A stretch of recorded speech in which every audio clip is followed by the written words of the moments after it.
जड़े मूर्ति कारीगर बाटरे जाउथुबा समय रास्ता कड़े गोटे बड़ पत्थर पड़िथिबार देखिला। भाविला ए बड़ पत्थर रे भगवानकर गोटे बड़ मूर्ति बनैबी। एही कथा भाबी ता ब्याग्रु निहाण हातुड़ी बाहर कला।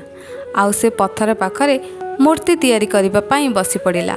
जेतेबेले पत्थर उपरे निहाण चोट मारिला सेतेबेले पत्थर चित्कार करी कहिला, मते बहुत कष्ट होउछि।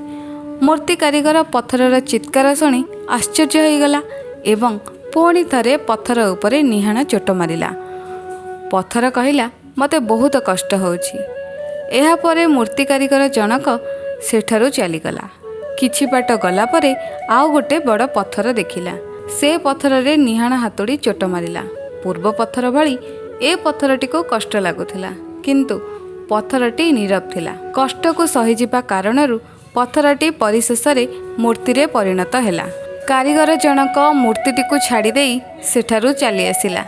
सेठिकार किछि लोक एही सुंदर मूर्तिटी को देखि गोटे मंदिर बनैदेले।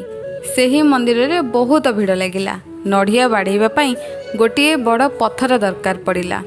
लोक देखिले किछि दूर रे गोटे पत्थर पड़िछि, जो पत्थरटी कारीगरर निहाण चोटारे चित्कार करुथुला। सेही पत्थर रे नढ़िया बाढ़ेबा पई पत्थरटी को मंदिर को नहीं आसिले एवं सेही पत्थर रे नढ़िया बाड़ेले। दिने राति रे जो पत्थर उपरे लोक माने नढ़िया बाड़ौथिले से पत्थरटी पूजा पाउथुबा मूर्ति को पचारिला, तू तो पत्थर मो भी पत्थर, तते काई लोक पूजा करुछंती? मो उपरे लोक नढ़िया बाड़ौछंती आ मते कष्ट होउछि।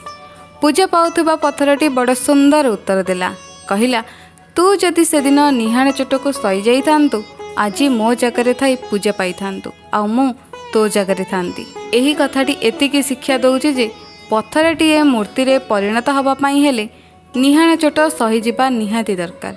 ठीक सेमिति आम जीवनर निर्माण पई कष्ट को सही जिबा दरकार, कारण बिना संघर्ष रे एठी किछि होई न थाए। सोनाटी ए कुंडल रे परिणत हबा पई हेले नियारे जळिबाको पड़िथाए। जीवनर उन्नति पई किछि कष्ट को स्वीकार करने को पड़ी था। जदि यही कहानीटी आपण मानकु भले लागिला, मोनालिसा क्रिएशन यूट्यूब चैनल को सब्सक्राइब करंतु आउ आपणको बहुमूल्य मतामत दियंतु।